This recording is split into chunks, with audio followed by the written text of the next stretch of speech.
श्री राधे राधे। आप सभी को दिल से प्रणाम। आप सभी के लिए आज मैं फिर से आप कृष्ण भगवान की ओर से आपको गीता का एक श्लोक लेकर आई हूँ। तो आइए श्लोक हम प्रारंभ करते हैं। उससे पहले मैं आपको कुछ बताना चाहूँगी।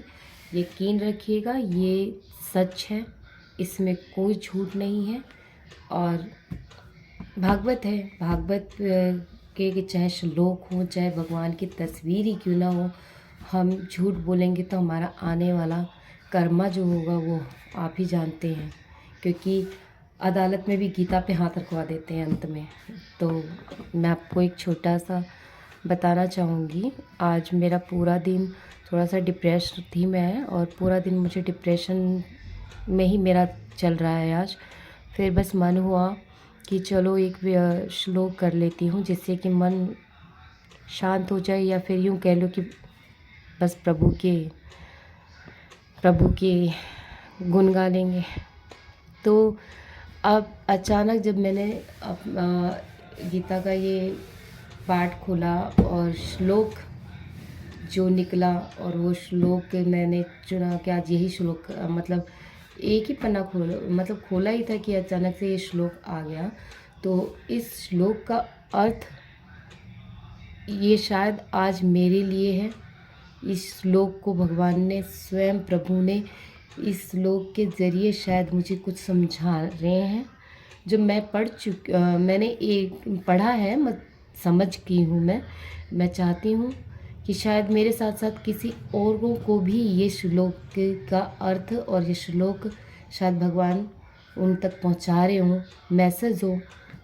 तो आइए पढ़ते हैं। आप इस श्लोक को समझने की कोशिश करिएगा, और मेरी पूरी कोशिश रहेगी कि आप मेरे ज़रिए ये श्लोक समझ पाएँ।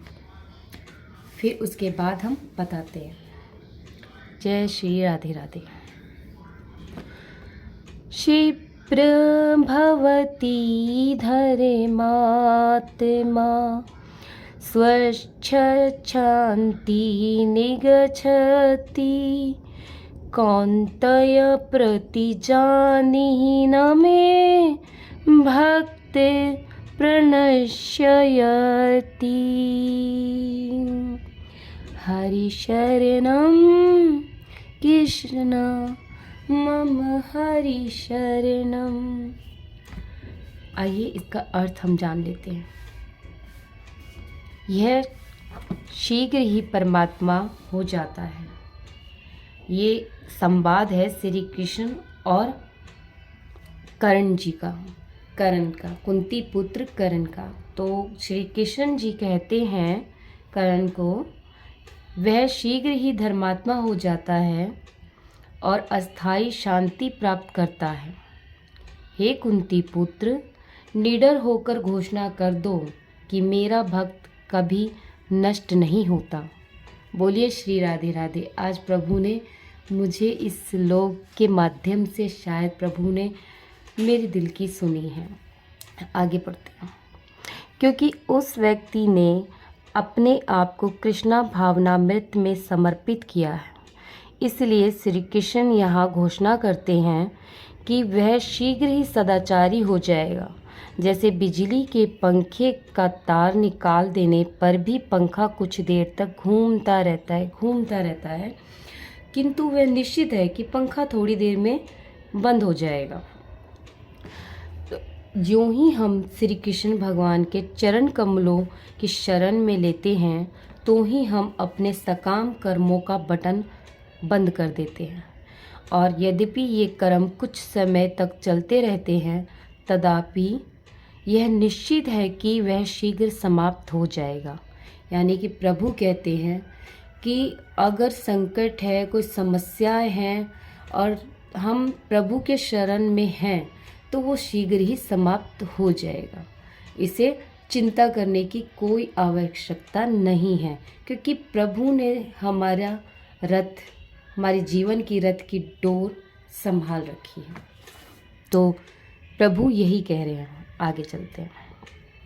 यह नितांत सत्य है कि जो भी कृष्णा भावनामृत का आश्रय लेता है, यानी कि कृष्ण भावनामृत यानी कृष्ण भगवान के अंदर उनकी भावना, उसे सदाचारी बनने के लिए पृथक रूप से कोई परिश्रम नहीं करना पड़ता। उसमें समस्त सद्गुण स्वतः आ जाएंगे।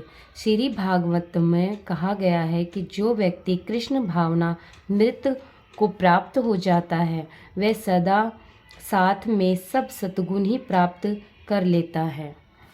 इसके विपरीत अगर व्यक्ति ईश्वर भावना से रहित है, यानी कि कोई दूसरा व्यक्ति है जो सारे काम कर रहा है, सारे कर्म कर रहा है और वो ईश्वर में उसकी कोई आस्था नहीं है, तो उसमें चाहे जो भी उत्तम गुण हो, यानी वो सर्वश्रेष्ठ ही क्यों ना हो, वो सब व्यर्थ है, क्योंकि उसे अवांछित कर्मों को करने से किसी प्रकार का रोका नहीं जा सकेगा। अगर कोई व्यक्ति कृष्णा भावनामृत से रहित है तो वह इस भौतिक जगत में दुष्ट कृत्य किए बिना नहीं रह सकेगा, यह निश्चित है। जन्म कर्म च मे दिव्यम एवं युवेति तत्वतः तयक तयवा देहम पूर्णजनम नैति ममेति सो अर्जुन। हे अर्जुन, जो व्यक्ति मेरे जन्म और कर्मों के दिव्य भाव को वस्तुतः जान लेता है वह देह त्याग करने के उपरांत फिर भी भौतिक जगत में जन्म नहीं लेता, अपितु मेरे सनातन धाम को प्राप्त होता है। भगवत गीता के चौथे स्कंद का पहला। श्री कृष्ण का अवतार जिस उद्देश्य से होता है वह यहाँ और भी स्पष्ट किया गया है। जब श्री कृष्ण किसी विशेष उद्देश्य की पूर्ति के लिए आते हैं तो वे कुछ विशेष कर्म भी करते हैं। निसंदेह कतिपय दार्शनिक का नहीं मानते कि भगवान स्वयं अवतार के रूप में आते हैं। वे कहते हैं कि इस निष्कृष्ट संसार में भगवान क्यों आने लगे, किंतु भगवत गीता से हमें कुछ और ही पता चलता है। हमें यह सदा स्मरण रखना चाहिए कि हम भगवत गीता को एक शास्त्र के रूप में पढ़ते हैं, अतः भगवत गीता में जो कुछ भी कहा गया है उसे मानना ही चाहिए, अन्यथा भगवत गीता पढ़ने का कोई अर्थ नहीं है। भगवत गीता में श्री कृष्ण कहते हैं कि वे संसार में एक विशेष उद्देश्य से अवतरित होते हैं और उसकी पूर्ति के लिए वे कुछ विशेष कार्य भी करते हैं। उदाहरणार्थ हम देखते हैं कि श्री कृष्ण अर्जुन के सारथी बनते हैं और कुरुक्षेत्र की युद्ध भूमि पर उनके अनेक कार्यों में संलग्न होते हैं। जैसे जब युद्ध छिड़ता है तो कोई व्यक्ति या राष्ट्र किसी दूसरे व्यक्ति का राष्ट्र के पक्ष का समर्थन करता है और पक्षपात दिखाता है, उसी प्रकार यह श्री कृष्ण भी युद्ध भूमि में अर्जुन के पक्ष का समर्थन करते हैं। वास्तव में श्री कृष्ण किसी का पक्षपात नहीं करते, किंतु बाहर से ऐसा लगता है कि पक्षपात कर रहे हैं। हमें इस पक्षपात का साधारण दृष्टि से नहीं देखना चाहिए। इस श्लोक में श्री कृष्ण का स्पष्ट कहते हैं कि इस भौतिक संसार में उनका अवतरण दिव्यम शब्द का अर्थ अलौकिक, उनके कर्म किसी भी प्रकार से साधारण नहीं हैं।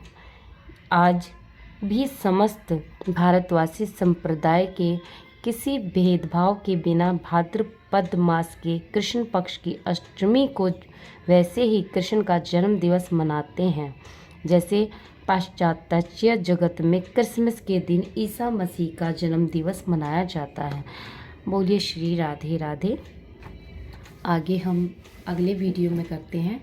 तो दोस्तों, जितने भी ये वीडियो जिन जिन तक पहुंचा है, शायद ये मेरे माध्यम से उन तक एक ये मैसेज हो कि मेरी तरह कोई डिस्प्रेस होगा तो शायद प्रभु उनको भी ये दिलासा और विश्वास दिला रहे हैं कि जो प्रभु का हो गया उसे चिंता करने की कोई आवश्यकता नहीं है।